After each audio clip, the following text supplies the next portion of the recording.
Ողջույն հարազատներ, այսօրվա խոսքը, որ ունեմ Սուրբ Հոգուց առաջնորդված, արդարության մասին է։ Արդարությունը լինում է երկու տեսակ՝ մեր մարդկային արդարությունը և Աստծո արդարությունը։ Բոլոր այն մարդիկ, որ դեռ չեն ընդունել Հիսուս Քրիստոսին որպես Տեր և Փրկիչ, իրանք ունեն միայն իրենց մարդկային արդարությունը։ Բայց երբ որ մենք ընդունում ենք Հիսուս Քրիստոսին և նրա կատարած զոհաբերությունը, խաչը, մահը և հարությունը և նրա աստվածությունը, մենք նրա արդարության մեջ ենք մտնում, այլ մեր մարդկային արդարությունը դադարում է գործելուց մեզ համար, որտեղ հասկանում ենք, որ արդարությունը միայն Տիրոջ մոտ է։ Բայց ինչքան որ ես ինձ ճանաչում եմ, ես միշտ սիրել եմ արդարությունը։ Ոչ միայն սիրել եմ, այլ կռիվ եմ տվել արդարության համար։ Բոլոր իմ ճանաչողները, իմ դասընկերները, իմ կուրսընկերները գիտեն, որ եթե մեկը մի բան ուզենար խաբեր ու ես իմանայի, որ ճիշտը սա է, ես մինչև վերջ ապացուցում եի։ Անգամ ինձ տանեին մինչև տնօրենի մոտ, ինչ պրոբլեմների մեջ էի ընկնում, ինձ պետք է, պետք չի, ես ընկնում էի այդ պրոբլեմների մեջ, միայն թե ապացուցեմ, որ ճիշտը սա է։ Բայց երբ որ ապաշխարեցի, կարծես թե մի ծանր բեռ իմ ուսերից հանեցի և ուրախացա, որ ես էլ ապացուցելու կարիք չունեմ, որտեղ հոգնել էի ապացուցելուց, որովհետև մարդկանց սրտերի շարժառիթները մենք չենք տեսնում, և ամեն մարդ ուրիշին արածները դատում է իրա չափով, որտեղ մտածում ահա, եթե ես իրա տեղը լինեմ, ես այսպես կանեմ, և այդպես է դատում, առանց մտածելու, որ կարող այս մարդը իրա նման չի, և ուրիշ արժեքների տեր է։ Բայց երբ որ կարդացի Սուրբ Գիրքը և հասկացա, որ մենք բոլորս պիտի կանգնենք Քրիստոսի առջև և պիտի լինի երկու տեսակի այծյան, պիտի լինի սպիտակ աթոռի դատաստան, որտեղ պիտի կանգնեն բոլոր այն մարդիկ, ովքեր որ գիտակցաբար մերժել են Հիսուս Քրիստոսի զոհաբերությունը, Հիսուս Քրիստոսի թափված արյունը, Հիսուս Քրիստոսի փրկագնությունը, այսինքն խաչը, մահն ու հարությունը մերժել են, այդ մարդիկ պիտի կանգնեն սպիտակ աթոռի դատաստանի առջև և բնականաբար պիտի դատապարտվեն հավիտենական կորուստի։ Բայց կա նաև Քրիստոսի այծյան, որտեղ պիտի կանգնեն միմիայն փրկվածները։ Բոլոր այն մարդիկ, ովքեր որ դավանել են իրենց շուրթերով և սրտով հավատացել են Հիսուս Քրիստոսի կատարածը զոհաբերության վրա, ունեցել են այդ վստահությունն ու հավատքը և մտել են այդ որդիական իրավունքի մեջ։ Աստծո զավակները պիտի կանգնեն Քրիստոսի այծյանի առջև։ Եվ այդ օրը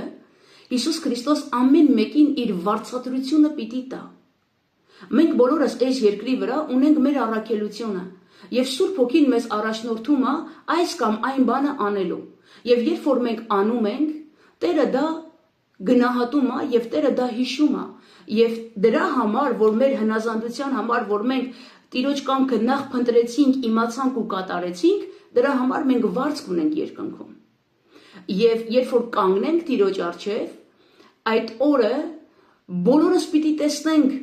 թե Տերը ում ինչ վարձատրություն է տալիս։ Եվ երբ որ այս իմացա, խաղաղություն եկավ իմ մեջ։ Ես ուրախացա, ասեցի՝ փառք ես Տեր, էլ կռիվ չեմ տալու, որ չես սենց չի սենցա, որովհետև մարդը չգիտի մարդու սրտի շարժառիթը։ Մարդը աշխարհը չափում է իր չափով։ Նամանավանդ այն մարդիկ, ովքեր որ հոգևոր աշխարհում որոշակի դիրքեր ունեն, որոշակի պաշտոններ ունեն և բիզլիմիտնի դոստուպ ունեն միկրոֆոնի և մտածում են, եթե միկրոֆոնը իրանց ձեռքն է, ուրեմն ինչ ուզեն կարան խոսան, մոռանալով, որ Տերն ասում է, զգուշացիր, ինչ չափով ես չափում, որովհետև ինչ չափով որ չափես, դու ես չափվելու այդ չափով։ Եվ Պողոս առաքյալն ասում է, ով ես դու, որ ուրիշի ծառային ես դատում։ Դու այդ մարդու հոգևոր պատերազմների մեջ չկաս։ Դու այդ մարդու ծոմերի ու աղոթքների մեջ չկաս։ Դու այդ մարդու ոտնահետքերով չես գնացել։ Դու ընդհանրապես չգիտես, բայց դու դատում ես այդ մարդուն, արտաքին երևույթը տեսնելով։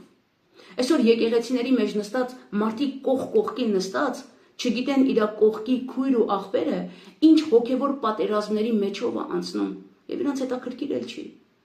Բայց որ հարցնես այդ մարդու մասին, այսքան դոսիե ունեն, այսքան կարծիք ունեն, բնութագիր ունեն։ Եվ հարց, բարեկամ, որտեղից քեզ այդ կարծիքը։ Գիտեք որտեղից։ Իրա սրտից, որովհետև ինքը քեզ այդպես է տեսնում։ Գիտեք, հայկական մի հատ մուլտֆիլմ կար, Հայելի էր կոչվում։ Մարդիկ հայելին չէին ճանաչում ինչա, եւ ամեն մեկը հայելու մեջ երբ որ տեսնում էր, մեկն ասում էր, «Էս իմ մահացած հայրիկս է», մեկն ասում էր, «Էս աշխատավոր մարդ է», մեկն ասում էր, «Էս բանսարկու է», մեկն ասում էր, «Սրիկա է», մեկն ասում էր, «Կաշառակեր է», այն թագավորն ասեց, «Անկուշտ գազան է», եւ չհասկացան, որ ամեն մեկը ինքը իր բնութագիրը տվեց։ Եվ շատ ժամանակ մենք այդ հայելու մեջ նայելով, այդ խոսքերը հասցեագրում ենք ուրիշներին, չափելով ու դատելով ուրիշներին, մոռանալով, որ արդար դատավոր կա, եւ բոլորս պիտի կանգնենք այդ արդար դատավորի առջև։ Ասածս ինչ է, սիրելիս։ Սիրիր քո Տեր Աստծուն քո ամբողջ սրտով, քո ամբողջ մտքով, քո ամբողջ էությամբ ու զորությամբ եւ ոչ մի բանի մասին մի մտածի։ Արա այն ինչ որ քո Տերը քեզ հրամայում է։ Այդ կամքը իմացի եւ այդ կամքը կատարի խոնարհաբար եւ աճ ու ձախ մի նայի, որովհետեւ ոչ մարդկանց կրիտիկան, ոչ մարդկանց գովեստները, ոչ մարդկանց ոչ մի խոսքը չի ազդելու Հիսուս Քրիստոսի որոշման վրա։ Այդ օրը, երբ որ Տերը վարձատրություն տա եւ իր արդար կշեռքով կշռի մեր գործերը, բոլորը լուռ են մնալու եւ միայն Տերն է խոսելու։ Ապրի քո Տեր Աստծո առջև եւ սիրի քո Տեր Աստծո պատվիրանները եւ հնազանդիր քո Տեր Աստծո առջև։